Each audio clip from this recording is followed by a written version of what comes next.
Hi guys, so I welcome you all to today's lecture under the fast track series for RBI Grade B 2018, which has been brought to you guys by EduTap.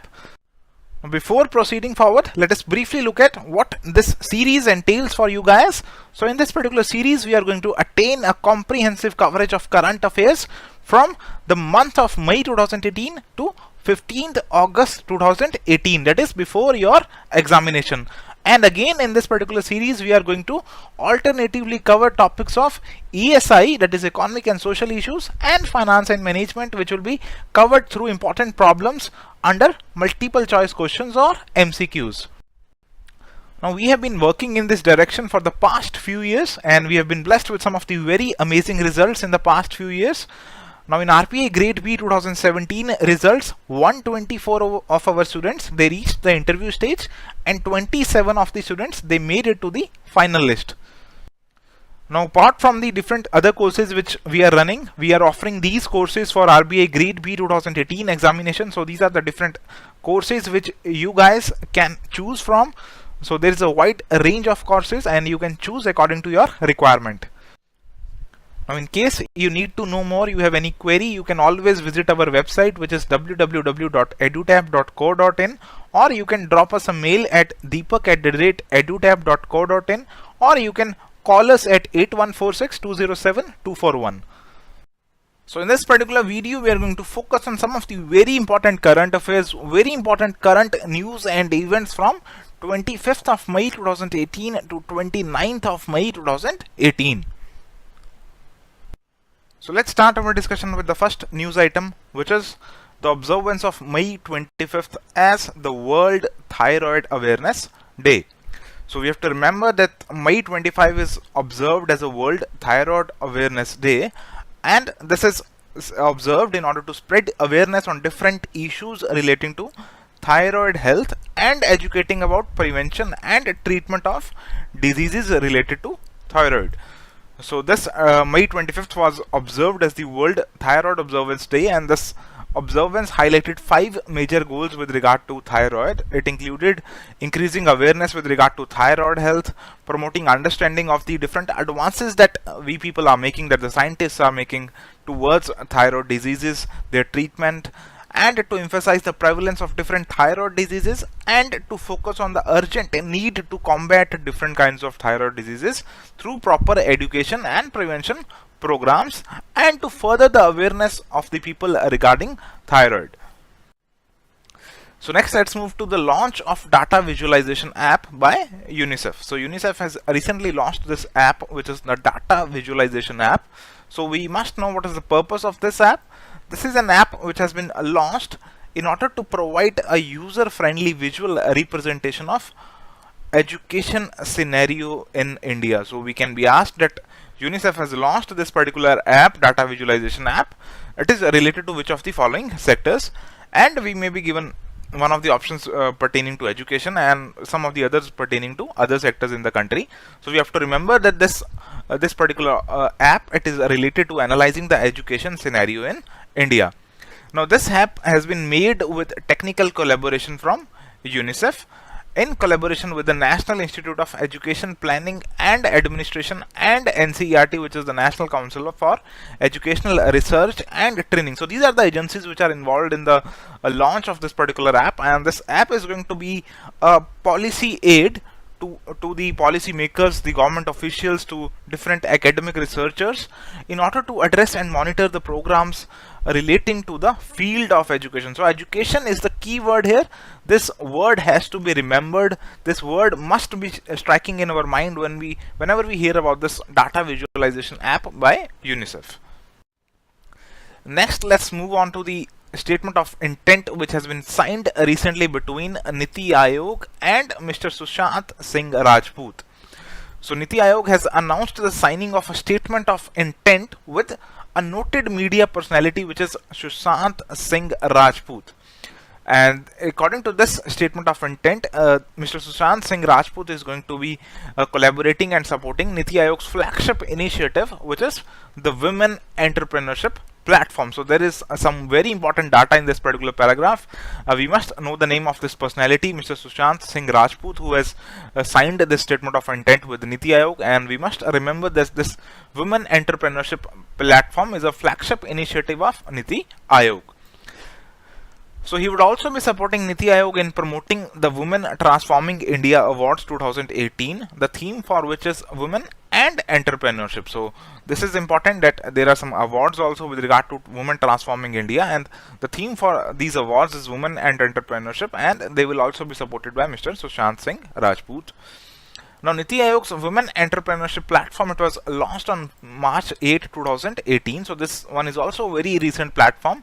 This one was launched on the occasion of International Women's Day in order to promote women in order to realize their entrepreneurial aspirations. Next, let's move on to the withdrawal of the invitation by US to Chinese Navy with regard to participation in RIMPAC. So US has withdrawn this invitation to the Chinese Navy, and now the Chinese Navy won't be participating in this Rim of the Pacific exercise, which is one of the world's largest maritime warfare exercise. So the US has withdrawn this invitation to China to participate in the warfare exercise RIMPAC, and this one is due to the Beijing's destabilizing behavior in the South China Sea. So this South China Sea is an important component of the Pacific Ocean, and because the Beijing's actions were not friendly for other countries in this South China Sea, the US has withdrawn the invitation to Chinese Navy with regard to participation in this maritime exercise. Now this RIMPAC can be asked in the examination, so we have to remember about this exercise that it is done in the Pacific Ocean. It is held biennially during June and July of even numbered years from Honolulu, Hawaii. It is hosted and administered by the United States Navy's Pacific Fleet, which is headquartered at Pearl Harbor. The US invites military forces from the Pacific Rim and beyond to participate in this particular exercise. So we must be aware about the basic characteristics of this RIMPAC. So next one is about the India Biodiversity Award 2018, which has been recently presented to this Arunachal Pradesh based NGO, that is Singjung Bugun Community Reserve. So you have to remember that the India Biodiversity Award 2018 has been presented to Singjung Bugun Community Reserve, which is an NGO based in Arunachal Pradesh. Now this Singjung Bugun Community Reserve, it has won this particular award because of this conservation towards a conservation of a wildlife species category. So it has made efforts towards conservation of wildlife species, and for its efforts it has won this particular award, and more particularly its efforts are recognized in the conservation of critically endangered bird Bugun Laichola. So this is the bird which has been even named after this Bugun tribe, and this tribe is looking after this bird which is critically endangered as per IUCN classification, and because of this conservation efforts, this has won the India Biodiversity Award 2018. Now let's move to the next one, which one is based on signing of pact between Common Services Center and Small Industries Development Bank with regard to financial support. So Small Industries Development Bank of India is going to provide financial support to village level entrepreneurs who are operating common service centers. Now these common service centers are the access points for delivery of electronic services, especially with regard to the remote areas or in rural areas. So there is going to be a pact between SIDBI and Common Services Center, so that village level entrepreneurs, they can get the direct required funding support to set up these common service centers. So in this regard, MOU was signed on 25th May 2018. Now let's move to the next one, which is about constitution of a high level group by 15th Finance Commission. So 15th Finance Commission has recently constituted a high level group to examine the strengths and weaknesses for enabling balanced expansion of health sector. So this is very important. We may be asked that recently 15th Finance Commission has constituted a high level group, and what is the objective of this particular group? What are the areas of examination of this particular group? So we have to remember that this one will be focusing on health sector. So Dr. Randeep Guleria, who is a director in AIIMS New Delhi, is going to be the convener of this high level group. and this high level group is going to examine and evaluate the existing regulatory framework with regard to the health sector in India. It is going to examine the health sector's strengths and weaknesses in order to facilitate its balanced and faster expansion, keeping in view the India's demographic profile.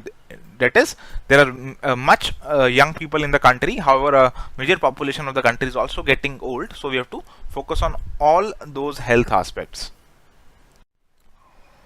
Now let's move to the 5th India CLMV Business Conclave. Now before moving forward, let us understand this CLMV. This is the name of the countries. This is short for the name of the countries, which are Cambodia, Laos, Myanmar and Vietnam. So this is the business conclave between India on one side and Cambodia, Laos, Myanmar and Vietnam on the other side.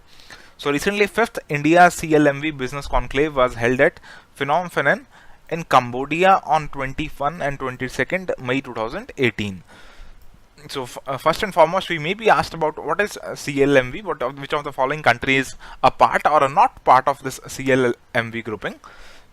So we have to further remember that the Ministry of Commerce and Industry in the Government of India, along with the Ministry of Commerce of Cambodia, it organized this particular business conclave, and this conclave was attended by Suresh Prabhu, who is the Minister of Commerce and Industry in the India, and his counterparts from the other CLMV countries, which are Cambodia, Laos, Myanmar and Vietnam. Confederation of Indian Industry, that is CII, is the institutional partner for this particular event. So next one is about India-Nepal joint battalion level exercise, which is Surya Kiran 13th.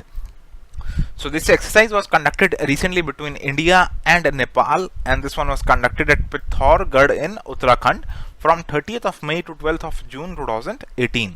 So this is a joint military exercise which includes India on the one hand and Nepal on the other hand. So this exercise is a biannual event which is conducted alternatively in Nepal and India. An important aspect of this exercise is that it is the largest in terms of troop participation. So you have to remember that this Surya Kiran is an exercise between India and Nepal. Next, let's move to Nari Shakti Puruskar 2017, which has been recently presented to the INSV Tarini team.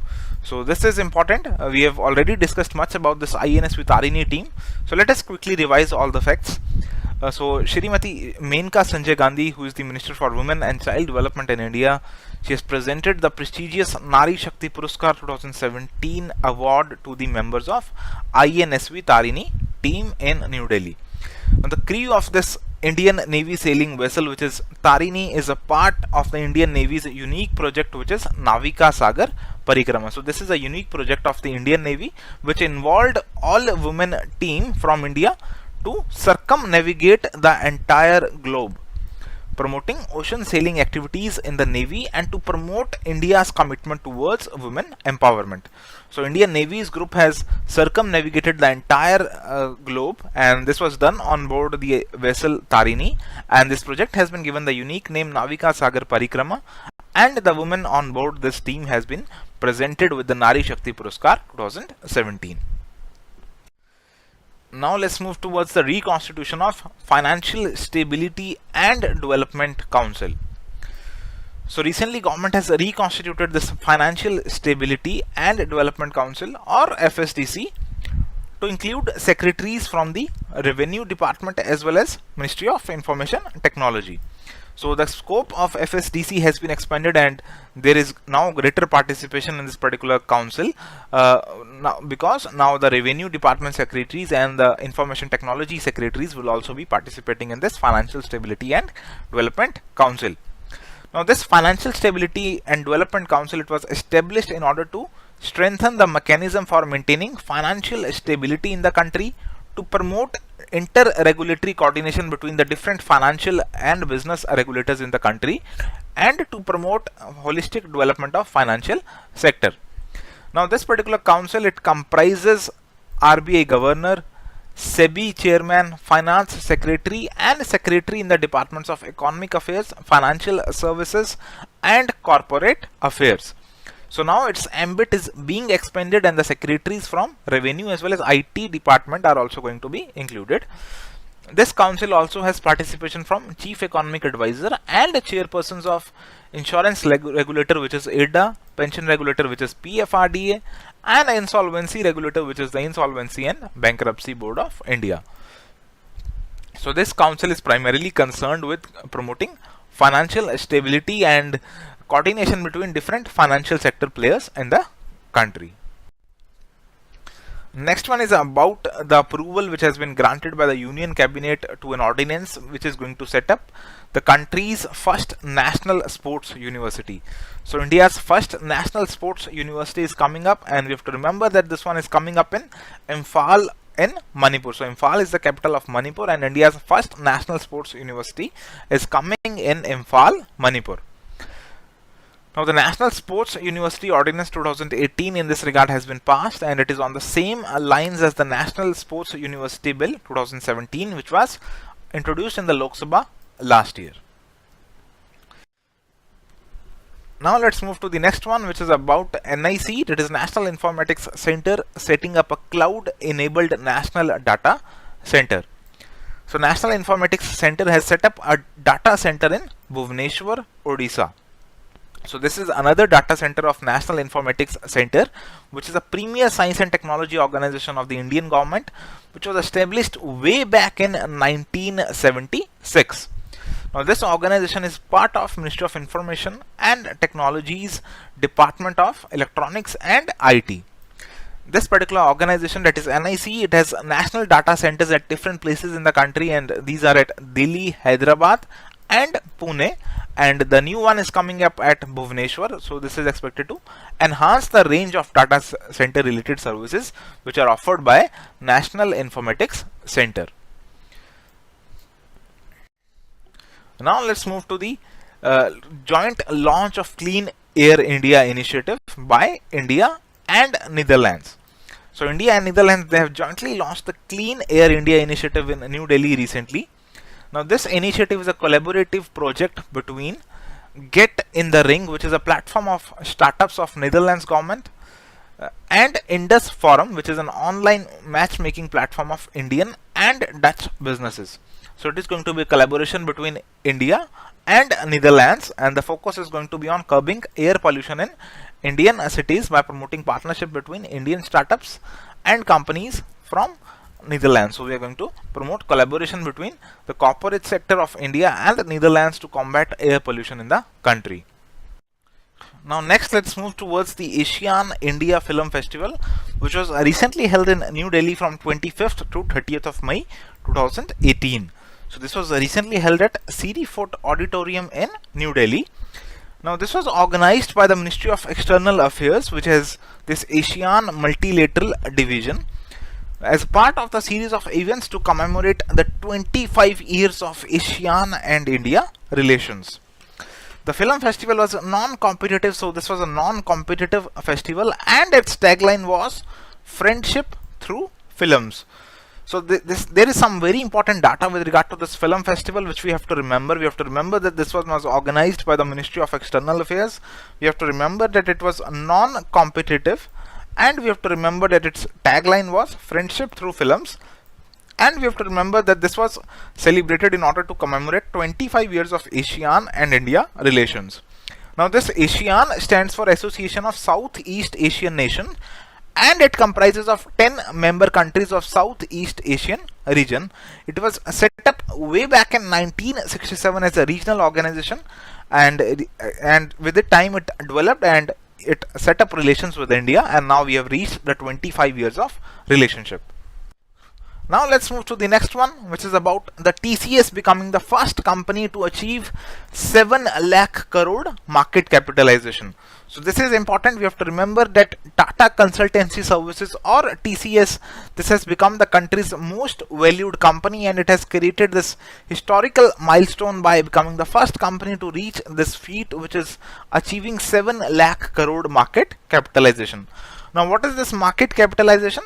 It is the value of the company that is traded on stock market.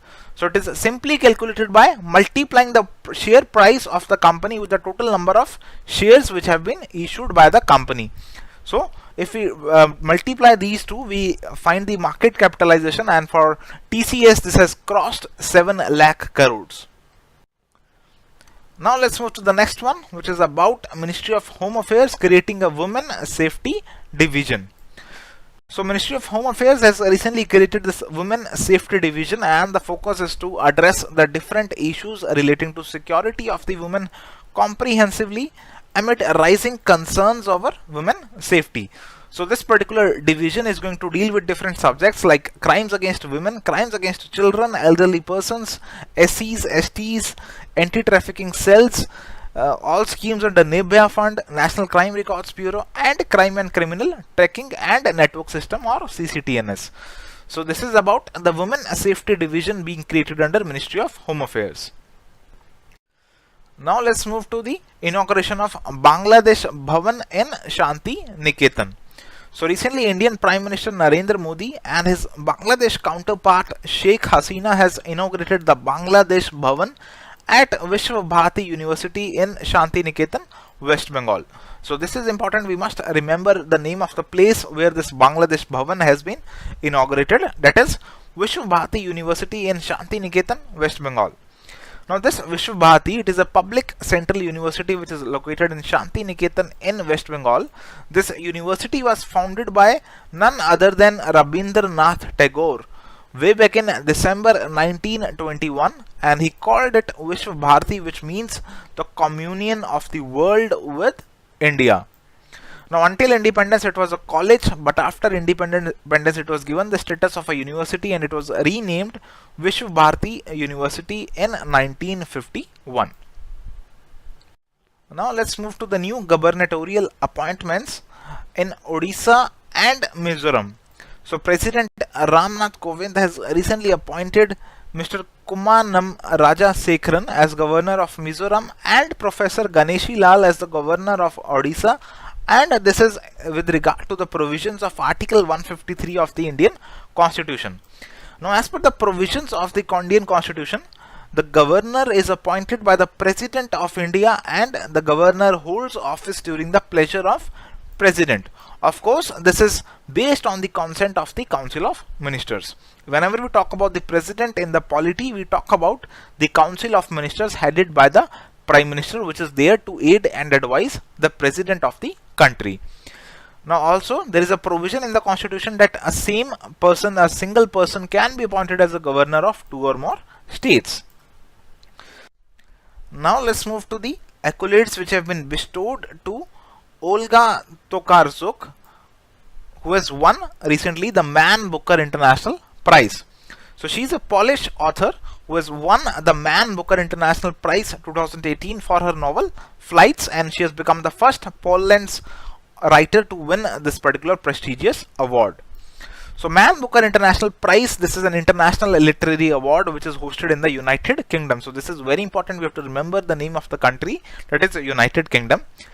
Now from 2016, the award has been open to books in any language that have been translated into English. So this is very important, that books may be in any language, but there must be a translation of the book in English language in order to be considered, in order to be nominated for this Man Booker International Prize.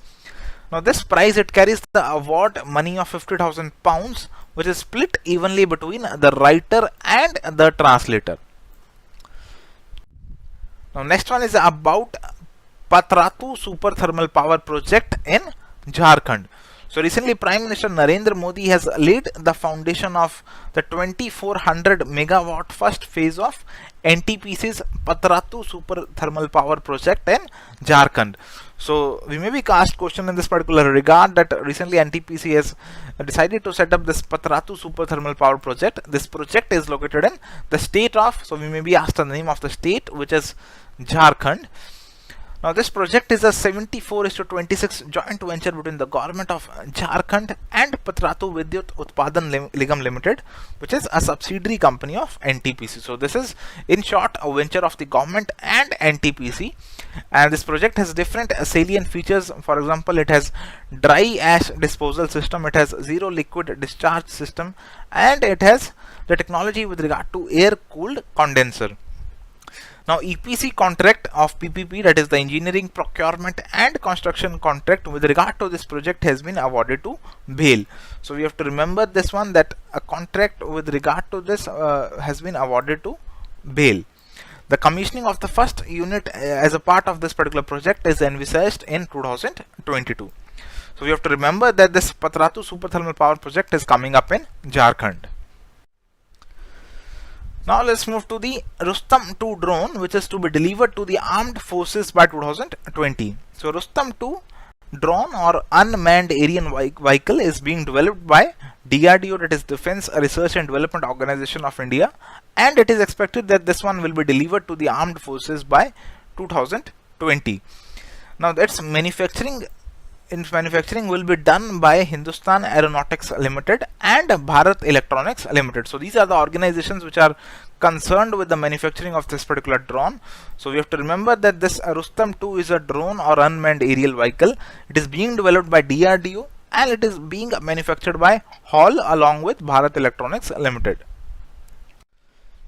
Now let's move to the recent decision by the IMDB and VSNL to collaborate in order to provide information regarding extreme weather conditions such as thunderstorms and heat waves in the form of alerts.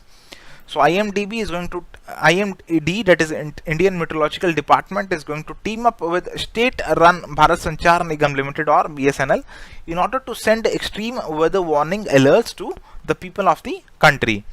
So IMD or Met Department it is an agency of the Ministry of Earth Sciences of the Indian government, and it is headquartered in New Delhi, and it operates 100 of observation stations across India and Antarctica.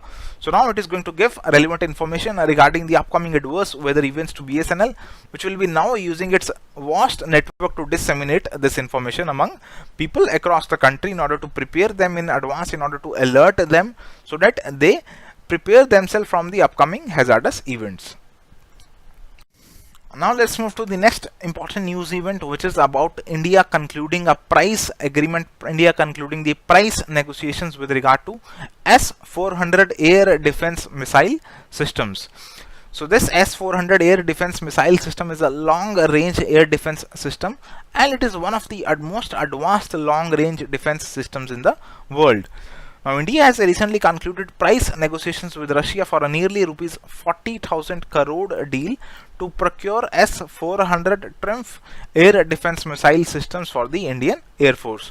So the foreign collaborator in this particular negotiations is Russia. We have to remember this one. Now this S-400 is an upgraded version of S-300 air defense system, and this is in service in Russia since 2007, and it has the capability to destroy all incoming airborne targets at a range of up to 400 kilometers. So we have to remember all this important information. We have to remember the range, we have to remember the name of the country, which is Russia, and we have to remember that India has concluded the price negotiations with regard to this one, and this is an air defense missile system. Now let's move to the next news item, which is about a signing of an agreement between BCCI and a UN Environment in order to promote green cricket in the country.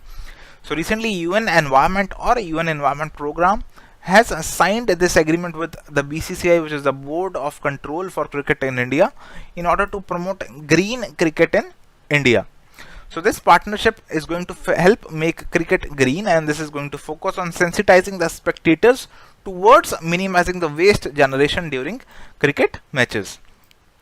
Now this UNEP, it is a leading global environment authority which is concerned with setting the global environmental agenda, and it is one of the most authoritative advocate with regard to the global environment in the world. This organization was established way back in June 1972, and the headquarters of this one are located at Nairobi in Kenya. So we have to remember that BCCI has signed the agreement with the UNEP to focus on promoting green cricket, and this UNEP is a leading environment organization which was set up way back in 1972, and its headquarters are located in Nairobi, Kenya. Now let's move to the next one, which is about Prime Minister Narendra Modi inaugurating India's first smart and green highway. So Prime Minister Narendra Modi has recently inaugurated India's first smart and green highway, which is 135 km long Kundli Ghaziabad Palwal Expressway, which is also known as Eastern Peripheral Expressway. So we have to remember this one. We have to remember this very important information, which is about India's first smart and green highway, which is Kundli Ghaziabad Palwal Expressway, that is Eastern Peripheral Expressway.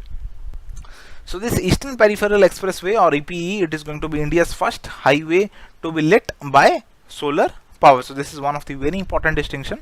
Now this EPE also has arrangement for rain water harvesting, and this is this particular tolling system in which the toll is going to be collected only for the distance which a particular vehicle has traveled and not for the entire length. So it is going to have an automatic tolling system, and it will also have a system for auto challans in which overspeeding is going to be fined automatically. Also, this is going to be equipped with smart and intelligent highway traffic management system. So this Eastern Peripheral Expressway comprising Kundli, Ghaziabad and Palwal, it is going to be the India's first highway, India's first smart and green highway. So we have to remember this particular information. Now let's move to the next one, which is about the Germany hosting the first edition of Global Wind Summit. So the first edition of this Global Wind Summit is going to be hosted by Germany from September 25 to 28, 2018 at Hamburg. Now this Global Wind Summit 2018 is going to be the biggest meeting point with regard to businesses, networking and information for the whole of the wind industry. So this Global Wind Summit is going to be one of the very important events with regard to the global wind industry.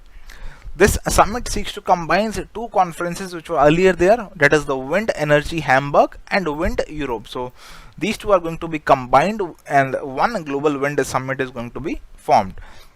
Now this event is going to witness participation from over 100 countries in the world, and these countries include India, China, US, Spain and Denmark. So India is also going to be one of the participating countries in this Global Wind Summit, which is going to be hosted by Germany. Now let's move to the next one, which is about Cochin Airport being dedicated as the world's first fully solar energy powered airport. So recently, United Nations Environment Program or UNEP has recognized Cochin International Airport as the world's first fully solar energy power airport. So this is a very important information which has very high chances of being asked in the examination. So we have to remember the name of this airport, and we have to remember that this airport has been designated as the world's first fully solar energy powered airport. Now this Cochin Airport is India's first airport to be constructed in public-private partnership model in 1999. So this is another very important information regarding this particular airport. So you have to remember all these factual information for examination purpose. Now let's move to the next one, which is about Tata Trust signing an MOU for development in the Naxal hit districts. So recently, Tata Trust has joined hands with the government in order to help in the development initiatives in the 8 worst Naxal affected districts in Chhattisgarh. So Tata Trust is going to help in development of Naxal hit districts in Chhattisgarh, and these are the districts which are covered under the Transformation of Aspirational Districts program, which is a flagship program of Niti Aayog. So Niti Aayog had launched this particular aspirational districts program in January 2017 with an aim to quickly and effectively transform some of the underdeveloped districts in the country. Now under this particular program, over 100 districts from across the country were chosen to implement this ambitious program. So we have to remember that Tata Trust is going to collaborate for development of Naxal hit districts in Chhattisgarh, which are part of the Transformation of Aspirational Districts program of Niti Aayog. Now let's move to the next news item, which is with regard to appointment of Mr. R.K. Agarwal as a President of National Consumer Disputes Redressal Commission. So recently, former Supreme Court Judge Justice R.K. Agarwal has been appointed as the President of National Consumer Disputes Redressal Commission or NCDRC. Now this NCDRC, it is a quasi-judicial commission which has been set up under the Consumer Protection Act of 1986. So this is the organization which is concerned with the protection of consumers, and it is a statutory body established under this particular Consumer Protection Act of 1986. So this particular authority is concerned with addressing the grievances of consumers with regard to both goods as well as services which have a value over rupees 1 crore. So this is very important that NCDRC is concerned with only grievances which are over rupees 1 crore. Now this particular organization, it was established in 1988 and it is headquartered in New Delhi. And it is headed by a sitting or retired judge of Supreme Court of India. So only a sitting or retired judge of Supreme Court of India can be its head. And if any person is aggrieved by the order of this particular organization, that is NCDRC, the person may appeal against such order to Supreme Court within a period of 30 days. So any appeal against the order of this particular organization, that is NCDRC, is going to be made before the Supreme Court, and it has to be made within a period of 30 days. So these are the basic aspects of National Consumer Disputes Redressal Commission.